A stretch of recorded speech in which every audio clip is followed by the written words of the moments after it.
Hello again. My name is Dina Moore, and welcome to Cult to Freedom. Today, we are going to be talking about reclaiming your voice after coming out of a high control religion.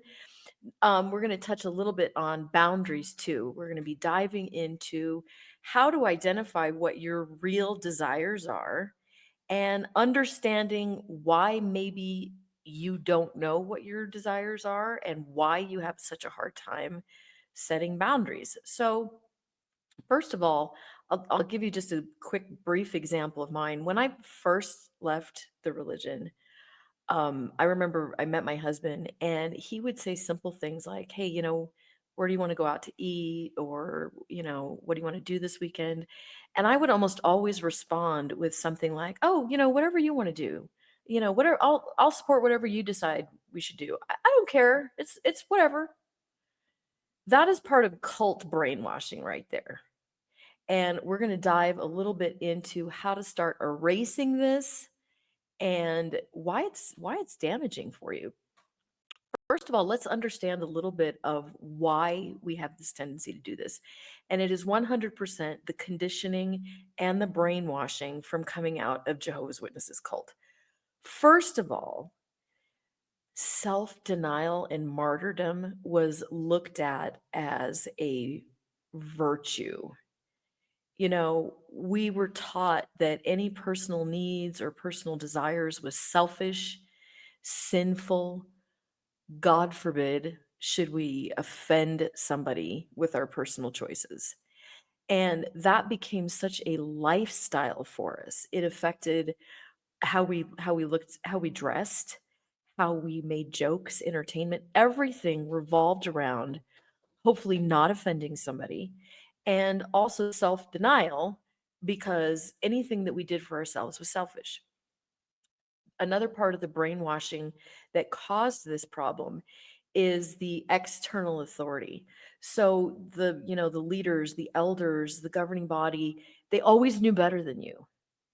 There's a reason why they're telling you that you need to behave this way. And so it automatically lowered our confidence in ourselves, our ability to embrace our own needs and wants, and we had to put on this new personality. Putting on the new personality means that you buried your own personality. So here you are outside or trying to find yourself outside and you have no idea who you are. A third component to why you have such a hard time embracing your voice and then setting boundaries who you really are is because we grew up or you come from this environment in the religion where fear-based compliance was a norm. There were consequences. You're going to be hauled back into the back room, or you might lose your privileges, or you know in worst case scenarios they might give a special needs talk about you and your whatever it is that you did. When you suffer these severe extreme consequences for a personal desire or a personal need, it suppressed who you really are. And another component to the brainwashing is identity fusion, I'm going to call it. Our worth was tied to group approval. Maybe you remember going out after conventions, and I remember my dad or husband saying, make sure that you leave your badge, your ID badge on for the convention so that people can identify us as one of Jehovah's people. All of that suppresses who you really are. So that's part of why you have a hard time embracing your voice and then setting boundaries based off of your own desires. So some of the aftermath problems that you're probably facing right now is you may have no idea what you actually like or what you actually want. You might feel guilty for having a preference, even if it's something as simple as, hey, should we get pizza or Chinese food? voicing what you actually want may feel awkward and it may feel uncomfortable, much less, bigger choices that you're going to have to be making now that you're creating a new identity, now that you're discovering who you are. You might have some, guilt over having an opinion. Here's another one. Another aftermath consequence of coming out of the religion is you probably have a really hard time saying no. Saying, no, I don't want to do that, or I don't feel like doing that. We have this compliance groomed into us that whatever is good for everyone or whatever the cult says is good, you can't say no to that, no matter what. So people pleasing becomes a default mode. And that is a result of cult brainwashing. I talk to a lot of people who feel like they are people pleasers. I just want to rant on that for just a second. Anytime you feel, anytime you be careful when you're using an I am sentence. I hear people say things like, I am a people pleaser. No, you are not. People pleasing is a behavior, it is not who you are. You are a human being that might have people pleasing tendencies, but that is not who you are. And I want you to really, if there's one thing that you take away from this video, I want you to really believe with your whole heart that that is not who you are. It is what you're doing, but you can learn to embrace yourself. You can learn to unleash who you really are. So you are not a people pleaser. It's just something that you've been conditioned to do. And now you're stepping out on your own and you are going to become who you always were and who you've always been meant to be. Another aftermath consequence of growing up in the cult is you probably feel like you are responsible for other people's emotions. So if you have a choice, like, maybe you want pizza instead of Chinese food, you probably will feel responsible if the other person is disappointed. Or, maybe you're going out to the movies and you want to see this movie and somebody else wants to see this movie. You will probably have this tendency to acquiesce because you don't want the other person to feel bad. But understand your feelings matter, your opinions matter. The truth is, they always have. You just didn't realize it. Your opinions and your thoughts matter. You just weren't in a world where they cared, and that was abuse. So let's talk about some of the boundary violations that you thought was normal. For example, growing up in the cult, there were constant boundary violations. This came in the form of control over what you wear, you know, control over your entertainment. You don't watch an R-rated movie, or that's an off-color joke, or it those are boundary violations. I want you to understand that when the religion, the elders, somebody else in the congregation gets offended by your choices, that was a boundary violation. They had no right to step in and control what you wore, what you thought, what you did. How we use our free time. All of our free time, we were supposed to use it studying, going out in service, even on vacation, you should go to meetings when you're that was a violation of your human autonomy that you were born with. You made career choices based off of what the cult said was good for you.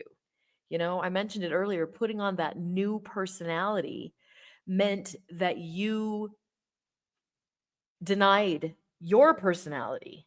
And that was a boundary violation. Um, you have a right to privacy of your thoughts, your feelings, your choices. Growing up or coming from the religion, though, everyone else had a right to know the details of what you thought and what you did and everything. That was a boundary violation. It put us in this mode where we constantly felt like we had to explain ourselves. You know, how come we weren't at the meeting last night? Well, we start justifying every action, and that is a boundary violation. So, as you're in this new world, as you are creating your new life, when you find yourself feeling like you need to justify or explain,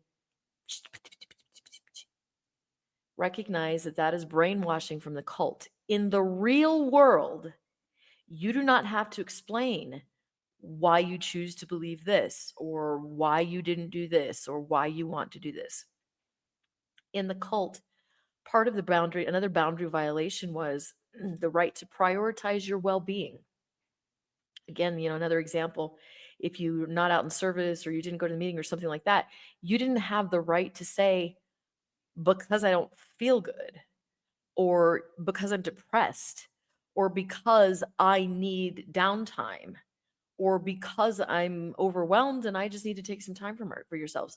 Those were not acceptable those were excuses. But the reality is you have the right to prioritize your physical health, your mental health, your emotional health without having to justify it. You are a human being with the right to protect yourself. And that may feel awkward for you because you were constantly encroached upon. That was a boundary that was constantly broken and constantly crossed. So, we're going to do some practical now boundary setting strategies. And you can start with some simple things. For example, have an opinion of what you feel like having for lunch today, or what you feel like doing on the weekend. Start exercising that muscle. Okay. And you may actually be surprised. You may actually be surprised that as you start expressing your opinions, actually, you know what? People are looking for those opinions. People are often asking because they actually want to know. When I said in the beginning that I noticed when I was first out of the religion, I would tell my husband, oh, whatever you want. Oh, okay, whatever you want. And finally one day he was like, "What is wrong with you? Just have an opinion already. You're intelligent. I'm asking you, have an opinion." And it was kind of like this light bulb. It was like, "Oh, ooh, I guess I can have an opinion." So start exercising that muscle. Have another thing that you can do is an emotional check-in. Do an emotional inventory for yourself without any sort of judgment. Do you want to go do something this weekend? Do a self-analysis. Do you actually want to? Are you actually tired? Do you need some downtime? If you don't start honoring that, no one else will. You know, people will willingly take your time and take your energy, not because they're rude or mean or even demanding, but because you didn't honor yourself, because you didn't recognize that, maybe you don't actually want to. So, how can you start? What are some simple words so that you can start exercising boundaries and so that you can start practicing using your voice? Here's my first tip. Anytime somebody asks if you want to do something or asks you a question, these are the first words that you should start to use. I'll think about it. That kind of buys you some time while you're practicing discovering yourself, while you're practicing setting up boundaries, so that you're not making these automatic commitments that you later feel bad or wish you didn't or regret doing. So when somebody says, "Hey, what do you want to do this weekend?" "Ooh, I'll think about it." "Ooh, I'm not sure. Give me some time." "Ooh, I'll let you know tomorrow." I'm not sure. Don't commit. As you're practicing this muscle, Non-committing is a little bit easier than automatically saying no. So instead of an automatic yes, give an automatic maybe. Okay. So again, let me give you these words again. I'll think about it. Ooh, maybe. I don't know. Let me see. Ooh, I'll let you know tomorrow. Practice a maybe instead of an automatic yes or an automatic no. And then you know what? Even practice the automatic no. Excuse me. If you automatically know that something's a no, feel free to practice that. That will be really, really, really good for you. Give people an information diet. What I mean by that is you don't owe explanations for your choices. No is a complete sentence. So we sometimes, especially coming out of the religion, we have this tendency to want to dump all of the explanations of why or maybe or you don't need to. A simple no, a simple maybe, no details. Give people an information diet. Start practicing refraining instead of constantly judging, or excuse me, instead of constantly feeling like you need to defend. Another thing that you could do is here's some other sample words. If maybe this is a religious discussion and you might feel the need to constantly be defending your new stance. So here's some more practice words. I'm not comfortable discussing that. Or that doesn't work for me. I've just decided no. I understand that you're disappointed, but that decision stands. Okay. You might have some sort of pushback as you're starting to discover yourself, explore yourself, stand up on your own 2 feet. You may not have replaced maybe you have family that's still in the religion. So recognize that the cult will automatically guilt trip you. That does not mean that you are guilty. Okay. Guilt is often, especially in this context, a manipulation tool. When you feel guilt, you are being manipulated. There are very, very, very few times when we legitimately should feel guilt. You know what? I'm going to make a note. I'm going to do a guilt video. And let me explain that some more. But for right now, 99% of the time when you feel guilt, it's because you've been manipulated. So recognize that. You may feel selfish as you are finding your voice and stepping out and setting boundaries, but understand selfish is also a manipulation word. What you're really doing here is vital, long overdue, necessary self care. Setting boundaries, saying no, taking a mental health afternoon, taking time for yourself is your responsibility as a human being. It is not selfish. That is selfish is something that the cult put on top of you because they valued martyrdom and self-denial, and that is unhealthy. Be strong. Be strong and honor yourself by taking these tips into hand. So just in wrapping this up right here, I just want to reiterate too, your desires and your needs matter. Your opinion matters. Your voice matters. The truth is it always did. You were just an environment where that was not allowed by a narcissistic cult. Maybe your loved ones are still in the cult, so they may try to put some guilt on you and stuff like that, but you owe it to yourself to be your own advocate, to be your own best friend, and you are responsible for your mental health and your emotional health, and you are responsible for this journey of your self-discovery And that might mean that you are going to be not doing things that a cult trained you to do. Okay, so please, I'm going to ask you, please, please, please give me some comments. I want to know what you're struggling with. I want to know what boundaries you're having a hard time doing. I want to know what's working for you. If you have some words that you've used that might help somebody else, please put that in the comments below.